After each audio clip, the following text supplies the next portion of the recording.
women in these 45s or 40s, we face a lot of hot flashes, we face a lot of mood swings, we are into perimenopause stage. Our body doesn't support us to climb. We still are able to do it because of mindset and also the willpower, I would say. What would you say is your biggest challenge that you faced throughout your whole career? The upgradation and the mindset of why should you get into car rally? So, what does a rally race usually look like for you? Crazy thing sitting on driving towards a space, I would say. Proper turn, proper twist. Where do I drag? Where do I not overdo things? How do you maintain focus before a race? Meditation, spirituality, and the support system I have in my house.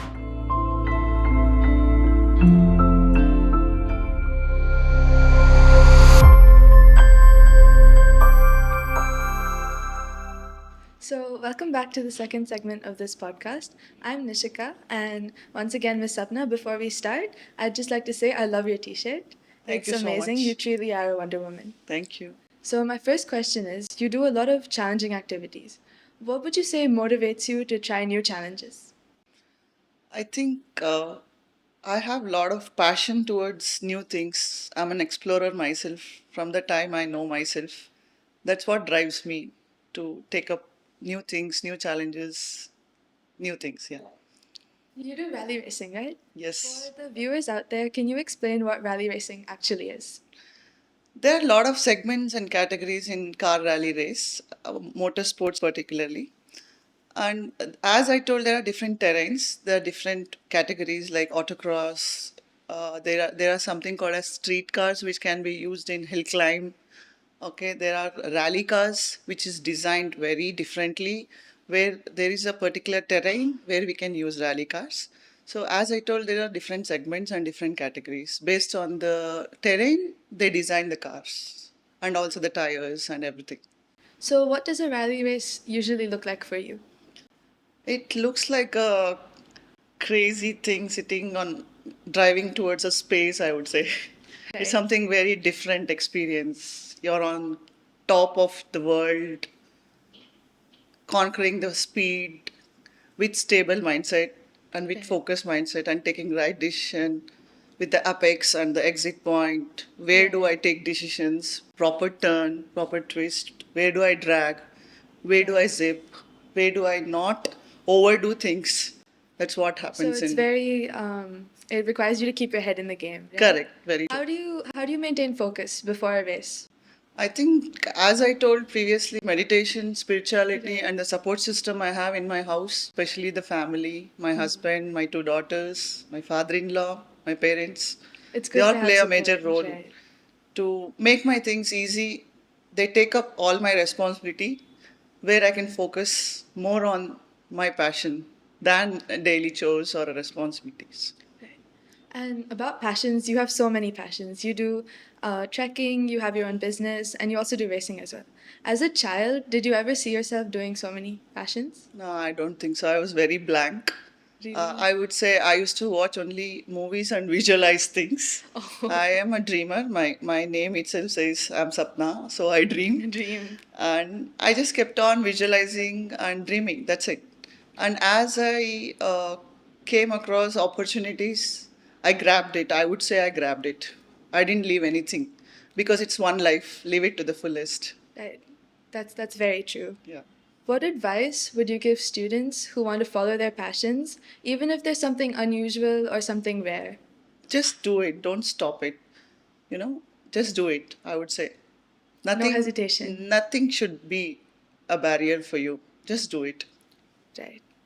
And so, in addition to treks and racing, you're also the founder of your own company, right? Yes. So, tell us about it. Basically, we have three verticals. We have multiple verticals, I would say. I would like to enhance one which is called as Woodpecker Eco Designs. It's named after a bird, woodpecker. We are mainly into sustainability architecture, where we do prefab structures, make to shift structures using pine wood, and we are into glamping and clamping, where we do resorts, farm stays, which is very much eco-friendly concept. We are more into eco-friendly and green projects, where it will contribute little way to the Mother Earth environment. Basically, we are mostly looking into alternate energies like solar, biogas, and things where it will be self-sustainable, I would say. Right. The other vertical is we are into property consultings. It's named after my two daughters. I call them two flowers. So it's called Two Flower Property Consulting. And we are into retail also. We are into polar bear ice creams and franchisee modules. We have some 3,000 brands under us, Oh my which we are gosh. doing.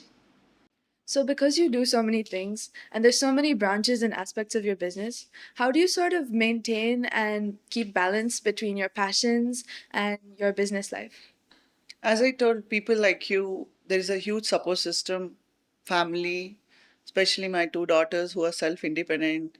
And we have a perfect team where there are a lot of people who we can leverage. I have learned that from Indian Institute of Management, Bangalore, where I did my entrepreneurs course, where there are people whom I can delegate works and also get some standardization and make some standard operating processes where things can be done on in auto mode, where I can still achieving my passion and doing things on my own. That's really good. I Yeah, think thank you that's the so best way much. to get balance. So, all of these things that you've done, they've obviously made you a very strong person, as we can tell, and as by your Wonder Woman shirt. Thank you so Would much. you say that all the things you've done have, especially trekking and rally racing, would you say they've made you stronger mentally or physically? I think both way, mentally and physically. See, people, women in these 45s or 40s, we face a lot of hot flashes, we face a lot of mood swings, we are into perimenopause stage. Despite our body doesn't support us to climb or do any things normally, we still are able to do it because of the The mindset. mindset and also the support system around us and also the willpower, I would Yeah. say. So that keeps me driving and that keeps me unstoppable, You are irrespective unstoppable. of all these barriers physically. Right. Yeah. I would say it's really good to have a kind of mentality where you know that you have to keep pushing, you have to keep going. Thank you. So, what would you say is your biggest challenge that you faced throughout your whole career? I think the biggest challenge I faced was the upgradation and the mindset of why should you get into car rally? Why should you do trekking? What is that you're going to achieve from the society? Right. I did get these questions. What is that you're going to achieve? What is that you're going to do with all these things? Why Right. can't you sit at home, Because become a rallying now? also it's such a rare field. There's not a lot of True. people that do it. Right. Yeah, I would say being a housewife was something societal pressure was there. I would not tell it was a easy cakewalk, but I took all these things, whether it is rallying or trekking or my business or my passion. I didn't stop irrespective of all these comments or all this validation because I didn't care for anyone's validation because these activities, especially sports, I would recommend added a lot of value in my daily things and Right. even in my business. Yeah. That's where I previously told the speeding up, the Hmm. speed up, the strategy making, the communication skills, anything, the vendor management part, the SOPs part. I started applying in the trekking thing to the business, especially your endurance, patience, and tolerance. It Would helped me a Would you lot. say it's helped the business? Definitely, it helped me lots, I would say. It That's added great value, then. yeah. It's good to be interdisciplinary. Yeah, I think that's what they call true. it. Um, so you obviously are a very successful person. What responsibility would you say successful people have towards society? I wouldn't agree only successful people should take responsibility. That's I true. would That's say true. every human being are responsible to take Action. whatever the responsibilities needed to be taken. Especially we don't have civic sense nowadays. That should be a very much important thing for every human being to have awareness. And some set of inspirational people, some set of successful people, if they can add value and become role model and also help them to build up a team of few mindsets, like-minded people, that will really speed up the responsible part and we can grow together.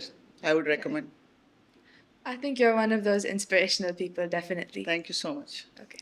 Thank you. God bless you. Thank you. Thank you for watching our podcast, and we hope you've been inspired by Miss Sapna and the things she's shared today. We'll see you on the next episode.